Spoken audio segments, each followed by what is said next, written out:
Nếu các bạn đến Hà Nội ngay bây giờ ấy, các bạn sẽ biết được là thời tiết bây giờ rất là lạnh. Nhưng mà để nói về độ ấy, thì mình không biết. Nhưng mà để nói về độ lạnh ấy, thì thời tiết bây giờ vào khoảng 5 cm. Chính vì vậy các bạn thấy mình đeo găng tay. Thế hôm nay mình sẽ cho các bạn một mẹo là làm thế nào để bấm được màn hình cảm ứng của máy ảnh khi các bạn vẫn đang đeo găng tay. Rồi cho các bạn bật máy ảnh lên nhé, đặt tay như thế này nhé, sau đó dùng mũi của các bạn bấm lên máy ảnh. Và đùa thôi, hôm nay chúng ta không nói về cái đấy. Mình sẽ đưa các bạn đi thăm Hà Nội một tí và làm Hyperlapse nhé.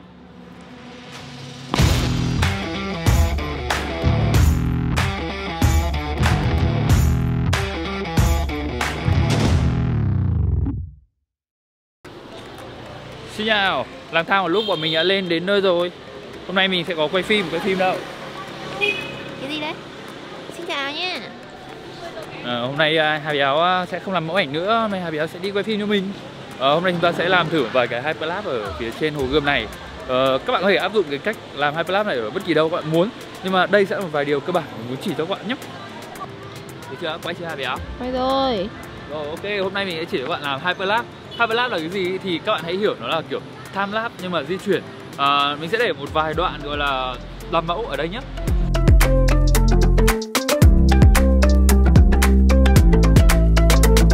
Rồi để làm một vài đoạn video như các bạn vừa xem ý, thì thật ra mình không quay mà là mình chụp cái đoạn đấy về rồi mình ghép lại với nhau. Hôm nay chúng ta sẽ chụp thử Hyperlapse ở đây. Đó. Rồi hôm nay mình sẽ chỉ cho các bạn làm thế nào được cái Hyperlapse kiểu đi thẳng nhá. Có rất nhiều kiểu Hyperlapse nhưng mà đây sẽ là kiểu Hyperlapse dễ nhất. Và thêm cái nữa là mình biết nhiều bạn cũng giống như mình, khi đi du lịch nhiều lúc các bạn không muốn mang vác đồ nặng, vậy nên có phải tất cả những gì chúng ta cần để làm Hyperlapse đó chính là chơi máy ảnh vào chiếc ống kính, thế thôi. Nó không cần nhiều phụ kiện ví dụ như là chân máy, gimbal rồi các thứ. Tất nhiên cái việc mà các bạn làm không có chân máy, không có gimbal về sẽ hậu kỳ khó hơn một chút. Nhưng mà chúng ta thử nhé. Đây sẽ là cách dễ nhất cho các bạn làm Hyperlapse thôi.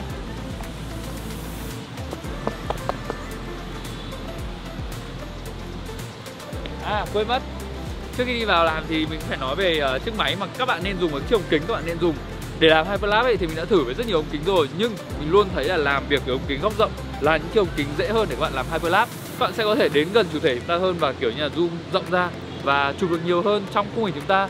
Việc các bạn chụp được nhiều hơn ý, nó sẽ lợi hơn cho các bạn sau khi các bạn đã chụp xong về các bạn cần hậu kỳ. Rồi ok, để nói về setup cho máy một tí thì mình sẽ setup ở cái máy này hoàn toàn là về chế độ M, tức là manual hết. Mình sẽ tự chỉnh khẩu độ, tốc độ, ISO.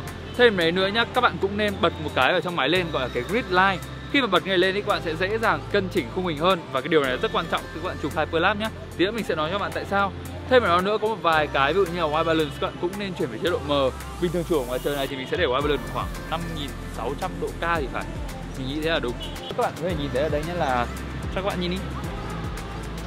Đó.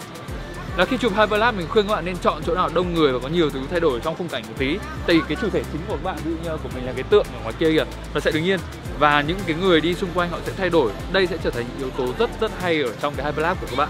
Tất nhiên không ai thích một cái Hyperlapse kiểu như là đi thẳng xuống không có cái gì thay đổi cả, đúng không?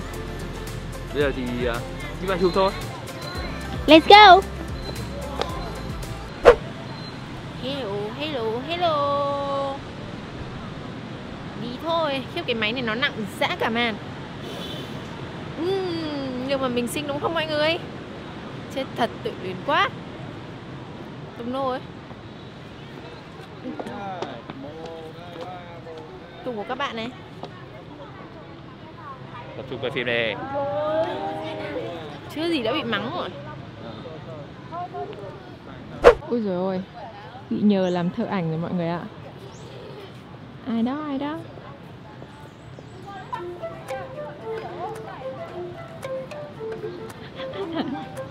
Rồi cứ cầm máy ảnh ra ngoài là bị người khác nhờ chụp ảnh hộ mà thôi, nó quay lại. Thì khi mà chụp Hyperlapse các bạn sẽ để tính một tí là xem cái Hyperlapse của bạn dài bao lâu. Ví dụ đi là các bạn muốn một cái Hyperlapse dài 10 giây chẳng hạn, thì cách tính nó cũng giống như timelapse thôi. Các bạn muốn Hyperlapse dài 10 giây thì các bạn sẽ cần chụp xem nào 24 hoặc là 25 nhân đến 10, 25 khung hình trên giây ấy. Với mình thường video của mình thường quay ở cái chế độ là 25 khung hình trên giây. Thế nên nếu mình muốn có 10 giây Hyperlapse mình sẽ cần chụp 25 nhân đến 10 là 250 tấm hình. Đó. Vậy nên các bạn hãy cố gắng mà setup chuẩn nhé, tại vì các bạn sẽ phải lùi trên đường đi, ví dụ như mình chụp này mình sẽ lùi lại cho bạn xem, thì các bạn phải tính nào đường lùi của các bạn nó đủ để các bạn chụp được 250 tấm hình, tại vì mỗi bước các bạn sẽ cần chụp một tấm hình. Còn nếu các bạn không có đủ đường, các bạn lùi thẳng một phát xuống dưới kia nó đủ 250 tấm thì hãy nhớ là bước nhỏ từng bước một thôi. Chụp thôi. À quên mất, có lúc chụp thì như lúc nãy mình bảo các bạn là các bạn bật grid line nhá, thì mình có lời khuyên cho các bạn là các bạn hãy căn một cái điểm ở trong cái grid line đấy vào một điểm nhất định ở trong cái chỗ các bạn muốn thôi. Ví dụ như ở đây thì mình sẽ căn từng tấm ảnh của mình, cái mũ của cái tượng đài ở đây đi sẽ vào chính giữa trong tấm hình của mình, bắt đầu chụp thôi.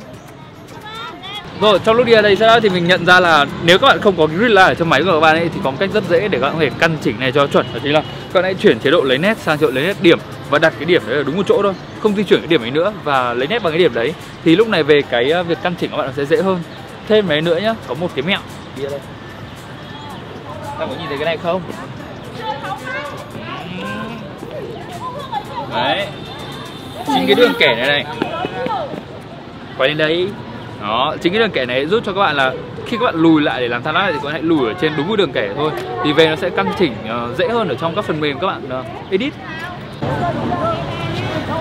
10 giây hyperlapse, 250 tấm hình bắt đầu. Cố lên.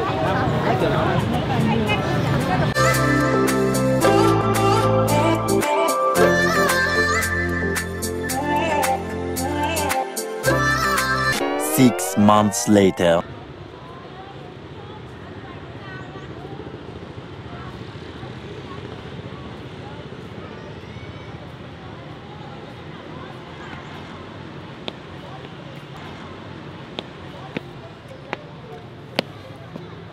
Thế là xong rồi, mình sẽ cho các bạn xem thử thành quả trước một tí nhé.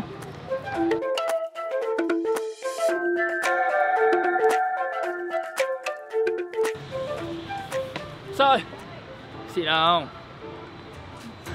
Các bạn làm là như thế thôi, các bạn chụp về như thế. Vừa rồi mình chụp chắc phải khoảng 100 mấy gần 200 kiểu ảnh. Về sau khi để các bạn đã chụp xong này về, mình sẽ chỉ các bạn hậu kỳ.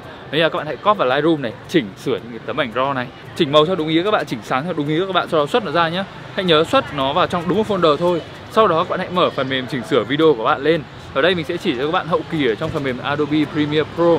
Lúc này các bạn hãy chọn vào Import, nó sẽ mở ra cho các bạn một cái cửa sổ để chọn các bạn cần import gì ở trong phần mềm. Hãy chọn đến cái folder mà các bạn chứa những cái tấm ảnh các bạn vừa mới xuất ra được. Lúc này các bạn hãy chọn vào tấm ảnh đầu tiên, sau đó bấm vào Option ở phía dưới này. Các bạn hãy nhớ là chọn với lựa chọn là Image Sequence. Sau đó các bạn hãy bấm Import. Lúc này thì Premiere sẽ import tất cả những tấm ảnh các bạn vừa chụp vào theo cái tên của tấm ảnh. Rồi sau khi các bạn import vào thì các bạn sẽ có một cái sequence như thế này. Trông nó kiểu như cái video nó hơi bị rung rung tí, nó vẫn còn thiếu cái gì đấy đúng không? Thì lời khuyên của mình dành cho các bạn sau khi các bạn đã chụp như thế về và import xong rồi ấy, đó chính là các bạn hãy đi vào phần Effect, chọn xuống phía dưới này cái effect chống rung là Wrap Stabilizer. Dùng cái Wrap Stabilizer này thả vào footage mà các bạn vừa kéo vào timeline.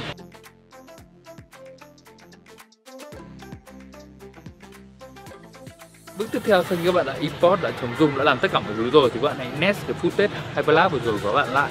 Sau đó chuột phải vào, chọn xuống Speed Duration. Hãy nhìn xuống phía dưới cái phần Time Interpolation ở phía dưới này. Sau đó bấm vào đây và chọn sang Frame Blending.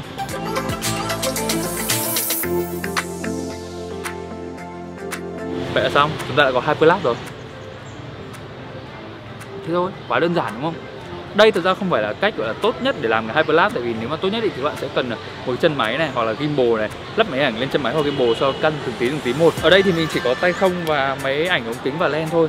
Thế nên là các bạn sẽ phải hậu kỳ khá là nhiều. Có nhiều bạn sẽ hỏi mình là tại sao kiểu không quay một cái video kiểu như là đi ngược lại xong về chống rung lại là xong.